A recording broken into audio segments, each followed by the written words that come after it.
Hello everyone, welcome to dedicated classes and we are dedicated for you. We are going to discuss chapter 7 of class 10th, coordinate geometry. क्या नाम है chapter का? Coordinate geometry. देखिए ये chapter उस chapter से आगे है जितना आपने 9th में पढ़ा हुआ है. ठीक है, कोऑर्डिनेट ज्योमेट्री में 9th में आप क्या क्या चीज़ें पढ़ के आए हो पहले वो रिपीट कर लेते हैं. सबसे पहले हमने ये पढ़ा है कि ये जो हॉरिजॉन्टल एक्सिस है इसको हम बोलते हैं एक्स एक्सिस. ये positive x axis, negative x axis. ठीक है, ये जो वर्टिकल है ये है वाई एक्सिस. दोनों का जो इंटरसेक्शन पॉइंट है दिस इज कॉल्ड ऑरिजिन. ठीक है, इस पूरे एक्सिस पे y कोऑर्डिनेट जो होती है वो ज़ीरो होती है. यानी कि अगर मुझे इस पे कहीं भी कोई पॉइंट लेना हो तो वो मैं लेता हूँ x, 0, x के प्लेस पे कोई भी कोऑर्डिनेट, और y एक्सिस पे कोई भी पॉइंट लेना हो तो मैं लेता हूँ 0, y. समझ में आ रहा है क्या कह रहा हूँ? x एक्सिस पे y कोऑर्डिनेट 0 और y एक्सिस पे x कोऑर्डिनेट 0. बिल्कुल सिंपल सी बात तो ये. ठीक है, इतनी बातें आप पढ़ चुके हैं. कोऑर्डिनेट देखिए, जो x होता है उसको हम कहते हैं एब्सिसा, जो y होता है उसको ऑर्डिनेट, और ये जो है हमेशा पहले x की वैल्यू लिखी जाती है बाद में y की वैल्यू लिखी जाती है, इसको हम कहते हैं कोऑर्डिनेट. ठीक है, समझ पा रहे हो क्या कहा जा रहा है? अब समझने वाली बात ये है कि कोऑर्डिनेट किसी भी पॉइंट का होता है जो कि 2D प्लेन में सिचुएटेड है. ये 2 डायमेंशनल प्लेन है, आप सब जानते हैं. जैसे टेबल पे कोई पॉइंट, सरफेस पे कोई पॉइंट, इस बोर्ड पे कोई पॉइंट, ये सारे क्या है? 2D शेप है. अच्छा, अब जैसे एक पॉइंट है यहाँ पे, लेट्स से ये पॉइंट है XY. समझ रहे हो क्या कह रहा हूँ? अब इस पॉइंट को आप हॉरिजॉन्टल मैच करो, हॉरिजॉन्टल एक्सिस से मैच करो. ठीक है, और फिर इसी पॉइंट को वर्टिकल एक्सिस से मैच करो, यानी कि वाई एक्सिस से मैच करो. बेटा ये वर्टिकल वैल्यू है या हॉरिजॉन्टल? आप बिल्कुल कहेंगे सर ये वर्टिकल वैल्यू है. और जो वर्टिकल वैल्यू होती है वो किसकी वैल्यू होती है? वाई की तो होती है. आपको मैं कहूँ कि वाई पे 4 वैल्यू लेनी है तो आप ऐसे ही तो चलोगे 1 2 3 4 यहाँ, तो ये किसकी वैल्यू हुई? वाई की वैल्यू हुई. समझ रहे हो? तो ये जो वर्टिकल वैल्यू है ये है y, और ये जो हॉरिजॉन्टल वैल्यू है देखो जितनी ये उतनी ये, तो ये वैल्यू किसकी हो गई? x की. इट मीन्स अगर मैं कहूं that distance of point P, let's से x, y from x axis, from x axis, आप सब जानते हैं कि ये प्लूरल होता है, ये पैरेलल लाइन होती है. ठीक है, इन दोनों के बीच में परपेंडिकुलर लाइन होती है. कट करना ध्यान रखना. इन दोनों के बीच में जो होती है वो 90 डिग्री का एंगल होता है. तो ये बिल्कुल डिस्टेंस को तो रिप्रेजेंट करती है. डिस्टेंस क्या होती है? शॉर्टेज. और शॉर्टेज कब बनती है? जब 90 डिग्री का एंगल होता है. तो distance from of point P, let's say कि ये पॉइंट P है, x एक्सिस से कितनी डिस्टेंस है बेटा इसकी? Yes, y coordinate. कितनी? y coordinate. समझ रहे हो? And similarly distance of point P xy from y axis is equal to x coordinate. बिल्कुल डायग्राम में देख के पता चल रहा होगा आपको. तो ये ध्यान रखना, ये एक्स ही तो है. क्लियर हुआ? अब ये तो सारी बातें हैं क्लास 9th की कि आपको कोई पॉइंट रिप्रेजेंट करना हो इस पे. जैसे आप लेट्स से -2, 0, तो x की वैल्यू -2 है तो यहाँ कहीं आएगी, y की देखनी नहीं है. 2, 0 इस तरफ, 0, 2 ऊपर की तरफ, 0, 2 और 0, -2 नीचे की तरफ. समझ रहे हो? ये सारी x की वैल्यूज को डिनोट करती है. यानी कि अगर हम ओरिजिन के राइट चलते हैं या लेफ्ट चलते हैं तो x की वैल्यूज आती है, और जब हम ऊपर या नीचे चलते हैं तो y की वैल्यूज़ इंक्रीज होती हैं। क्लियर? अच्छा, अब इन्हीं चीज़ों को समराइज करते हुए हम यहाँ पे क्या पढ़ने वाले हैं, अभी तक तो ये सारा 9th का था, हम यहाँ पे पढ़ने वाले हैं कि किस तरीके से दो पॉइंट के बीच की डिस्टेंस निकाल सकते हैं, जिसे हम कहते हैं डिस्टेंस फॉर्मूला। ठीक है, इसको नोट कर लीजिए, जो जो पॉइंट आपको ज़रूरी लगते हैं और आपको ना पता हो उन सबको नोट कर लीजिए। ठीक है, इक्वालिटी ऑफ कोऑर्डिनेट आपने पढ़े होंगे कि दो कोऑर्डिनेट अगर आपस में इक्वल है तो उनके एक्स कोऑर्डिनेट इक्वल होने चाहिए आपस में और वाई कोऑर्डिनेट आपस में इक्वल होने चाहिए। ठीक है, समझ रहे हो क्या कह रहा हूँ? लेट्स से ये x कॉमा वाई और ये इक्वल है k कॉमा एल के, तो x must be equal to k and y must be equal to l, तभी इक्वालिटी ऑफ कोऑर्डिनेट होती है। क्लियर? समझ लेना इसको। अच्छा, यहाँ पे हम बात करते हैं कि लेट्स से इस कोऑर्डिनेट एक्सिस पे यहाँ पे एक पॉइंट जिसके कोऑर्डिनेट हैं, लेट्स से ये P1 है और इसके कोऑर्डिनेट है x1, y1, ध्यान से देखना। ठीक है, और यहाँ पे एक पॉइंट है P2 और इसके कोऑर्डिनेट है x2, y2। ठीक है, अब बच्चे ये क्या होगा? हाँ, y वर्टिकल वैल्यू है, y की होगी, और ये क्या होगी? बिल्कुल वही जो आप कह रहे हैं। समझ आया? चलिए इधर आ जाइए,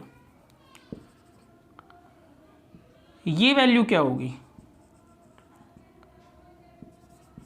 y2, और ये वैल्यू क्या होगी? x2। अब मेरा इंटरेस्ट है ये जो पॉइंट P1 है और ये जो पॉइंट P2 है, लेट्स से ये A है और ये B है। ठीक है, इसके कोऑर्डिनेट हैं x1, y1, ध्यान से समझो, इसमें इंटरेस्ट है A और B के बीच के डिस्टेंस निकालने में। ठीक है, अच्छा मेरी बात ध्यान से समझो, इसे मैं इससे ज्वाइन कर दूं। अब बच्चे मुझे ये वाली वैल्यू बताओ आप, let's say A, B and ये C, ये D और ये E। ठीक है, अब मुझे ये वाली वैल्यू जाननी है, ये वाली, यहां से लेके यहां तक की डिस्टेंस कितनी है? y2, और ये कितनी है? y1। ये y1 है तो ये भी y1 हुई, तो ये कितनी बची? y2 में से y1 माइनस कर दो तो यही वैल्यू आ जाएगी। समझ आया?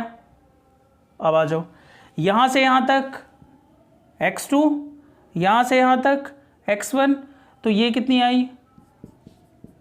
x2 minus x1। क्लियर? अब इस ट्राइंगल को मैं यहां से निकाल के इधर बना देता हूं, ध्यान से देखिएगा। ये बनाया मैंने AEB, और ऑब्वियसली यहां पे कितने डिग्री का एंगल होगा? 90 डिग्री का, क्योंकि ये इसके पैरेलल, तो ये 90 है तो ये भी कितना हुआ? 90, कॉरस्पॉन्डिंग एंगल्स। क्लियर? अच्छा बेटा, ये x2 माइनस x1 और ये y2 माइनस y1, और आप क्या चाहते थे? A और B के बीच की डिस्टेंस क्या निकालना था हमें? हमें निकालना था distance between two points A and B। ठीक है, क्या पाइथागोरस लगा सकते हैं? इजीली लगा सकते हैं। देखो, इन ट्राइंगल AEB लगा लो Pythagoras theorem. AB square is equal to AE square plus BE square, hypotenuse एक तरफ, बाकी दोनों साइड से एक तरफ आ जाइए। AB स्क्वायर, इसकी वैल्यू क्या है? x2 माइनस x1, इसकी वैल्यू क्या है? y2 माइनस y1, और ये स्क्वायर है तो दूसरी साइड जाके क्या होगा? स्क्वायर रूट, और क्योंकि ये डिस्टेंस है तो इसकी वैल्यू हम हमेशा पॉजिटिव कंसिडर करेंगे, अंडर रूट की नेगेटिव वैल्यू कंसिडर नहीं करेंगे, और यही आपका फॉर्मूला है डिस्टेंस फॉर्मूला। इसे बोलते हैं हम क्या? Distance formula. It means distance between 2 point. Clear है? अगर ये पॉइंट A है जिसके कोऑर्डिनेट x1, y1 है और ये पॉइंट B है जिसके कोऑर्डिनेट x2, y2 है, तो AB का फॉर्मूला होता है x2 minus x1 square plus y2 minus y1 square. ठीक है? क्लियर? अच्छा, एक और बात देखो बहुत ध्यान से, अगर आप इसमें से -1 कॉमन ले लो, क्या कहना चाह रहा हूं मैं कि इस AB को यहां लिख के और इसके अंदर से -1 कॉमन ले रहा हूं, ध्यान से देखना, तो -1 का स्क्वायर आ जाएगा, स्क्वायर के अंदर से कॉमन ले रहा हूं और ये हो गया x1 minus x2 square. Similarly दूसरे वाले में से y1 minus y2 square. Class 10th के बच्चे हैं आप, इतनी सारे क्वेश्चंस करके आए हैं, ऑब्वियसली आपको पता होगा। माइनस कॉमन लिया तो ये प्लस, ये माइनस, प्लस वाले को पहले लिख लिया, माइनस वाले को बाद में। -1 का स्क्वायर क्या होता है? 1। -1 का स्क्वायर 1 और 1 की मल्टीप्लाई किसी भी क्वांटिटी में करो सेम चीज़ आने वाली है। तो इट मीन्स कि AB का आप फॉर्मूला ये भी लिख सकते हो x1 minus x2 square plus y1 minus y2 square. ये भी करेक्ट है। What? x1 minus x2 square plus y1 minus y2 square. वैसे भी देखो ना कि अगर नेगेटिव क्वांटिटी आती भी है तो स्क्वायर होके तो पॉजिटिव होने वाली है ना, क्या फ़र्क पड़ने वाला है ना? करिए नोट। कुछ एग्जांपल्स पे डिस्कस करते हैं। लेट्स से एक पॉइंट है P, ठीक है, बहुत ध्यान से देखिए। ये ओरिजिन के कोऑर्डिनेट 0,0 वी ऑल नो, है ना, क्योंकि ना तो ये x एक्सिस से कुछ डिस्टेंस पे होती है और ना ही y एक्सिस से कुछ डिस्टेंस पे होती है, 0 डिस्टेंस पे। और यहाँ एक पॉइंट है P जिसके कोऑर्डिनेट हैं x, y। एक बार और इस फॉर्मूले को हम कंसिडर कर सकते हैं और ज़रा आप देखो तो ये डिस्टेंस क्या होती है? y, और ये डिस्टेंस क्या होती है? x। जितनी ये उतनी ये, हाँ या नहीं? बिल्कुल क्लियर। लेट्स से ये O है, ज्वाइन कर दो, ये राइट एंगल ट्राइंगल बन गया। अब इस ट्राइंगल में पाइथागोरस लगा दो, तो OP square is equal to OA square plus AP square and OP square OA कितना है? x, AP कितना है? y, then OP is equal to under root x square plus y square. समझ में आया? अब इसको आप डिस्टेंस फॉर्मूले से निकाल के देखो ये x1 y1, ये x2 y2, आप जिसको चाहो उसको x1 y1, ये ध्यान रखना कि ये x1 y1 होता है और ये x2 y2, यानी कि जिसको 1 लेट किया है वो दोनों 1 और जिसको 2 लेट किया है वो दोनों 2, है ना।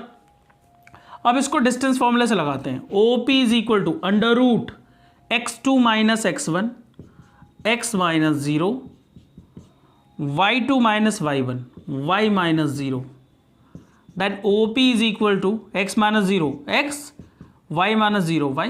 वही तो है फॉर्मूला, ठीक है? क्लियर हो गया होगा अब तो डिस्टेंस फॉर्मूला। चलिए कुछ एग्जांपल लेते हैं। लेट्स से एक पॉइंट है P 2,3 और एक पॉइंट है Q -1,7 और आपसे कहे कि find the distance between P and Q। तो PQ निकालने के लिए ये P लेट कर लेते हैं, ठीक है?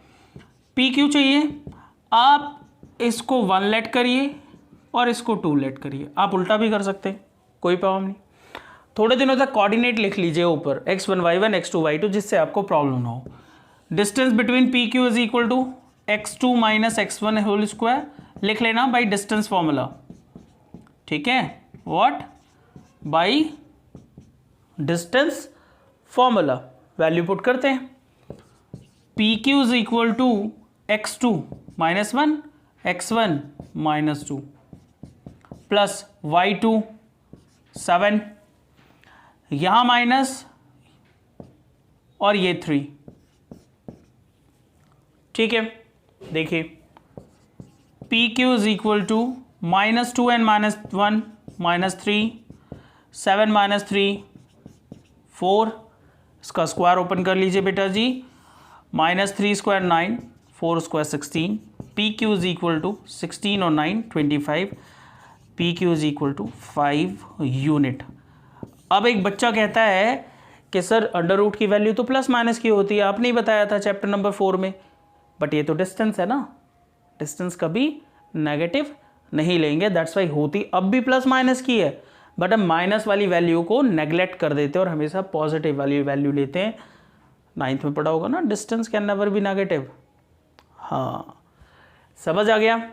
एक और पॉइंट लेते हैं, उसके थ्रू समझने की कोशिश करते हैं, जितना है इसको नोट करो बेटा, फिर देखते हैं क्या हो रहा है।